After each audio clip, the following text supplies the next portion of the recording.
সাবেক প্রধানমন্ত্রী ও বিএনপির চেয়ারপারসন খালেদা জিয়াকে অতি গুরুত্বপূর্ণ ব্যক্তি ঘোষণা করার পর স্পেশাল সিকিউরিটি ফোর্স নিরাপত্তা দেওয়া শুরু করেছে। দেশে বিএনপির ভারপ্রাপ্ত চেয়ারম্যান তারেক রহমানের নিরাপত্তা নিয়ে শঙ্কার কোনো কারণ নেই বলে জানিয়েছেন স্বরাষ্ট্র উপদেষ্টা লেফটেন্যান্ট জেনারেল অব মোহাম্মদ জাহাঙ্গীর আলম। ইসলাম ক্ষমতায় গেলে বাংলাদেশে মানুষের লেখা কোনো সংবিধান চলবে না বলে মন্তব্য করেছেন জামায়াতে ইসলামের নায়েবে আমির অধ্যাপক মুজিবুর রহমান। তিনি বলেছেন, আমরা মানবরচিত আইনের সংবিধান দেখতে চাই না, মদিনার ইসলাম কায়েম করতে চাই। সংস্কারের মাধ্যমে আমরা সংবিধান থেকে ইসলাম বিরোধী ধারা বাতিল করতে চাই।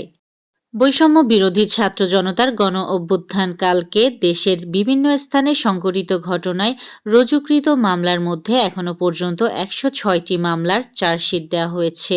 এর মধ্যে হত্যা মামলা ৩১টি এবং অন্যান্য ধারায় মামলা ৭৫টি।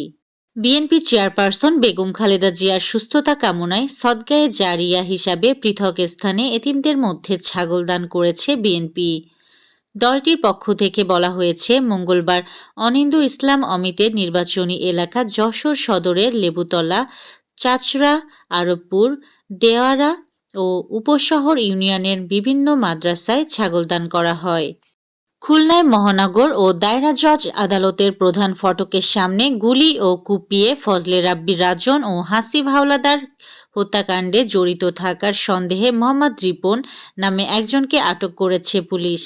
বন্যা ও ভূমিধসে দক্ষিণ ও দক্ষিণ পূর্ব এশিয়ার 4টি দেশে প্রাণ গেছে প্রায় ১,১৫০ জনের। এর মধ্যে সর্বোচ্চ ৬০৪ জনের মৃত্যু হয়েছে ইন্দোনেশিয়ার সুমাত্রা দ্বীপে। এখনও নিখোঁজ প্রায় ৫০০ বাসিন্দা।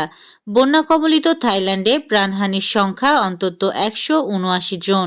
এদিকে ঘূর্ণিঝড় ডিওয়ার তাণ্ডবে পর শ্রীলঙ্কা এখন পর্যন্ত মৃত্যু হয়েছে ৩৫৫ জনের। আর ভারতের চেন্নাইতে ঘূর্ণিঝড় ডিটওয়া নিম্নচাপে পরিণত হওয়ায় বন্ধ রাখা হয়েছে শিক্ষা প্রতিষ্ঠান।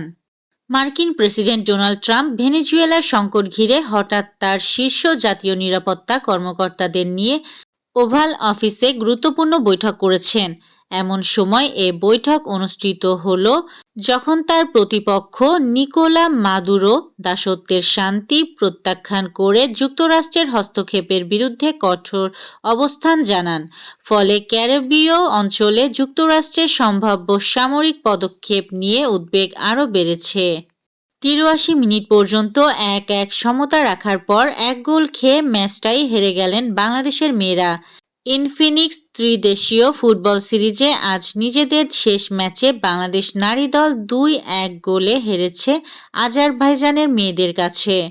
জুনিয়র হকি বিশ্বকাপে নিজেদের তৃতীয় ম্যাচে ফ্রান্সের বিপক্ষে ৩-২ গোলে হেরেছে বাংলাদেশ অনূর্ধ্ব-২১ দল। প্রথম ২ কোয়ার্টারে ১-১ সমতায় ছিল ম্যাচটি। এই ছিল আজকের শীর্ষ সংবাদ। ছিলাম আমি ইয়াসমিন আক্তার, সুরমা টিভি 24।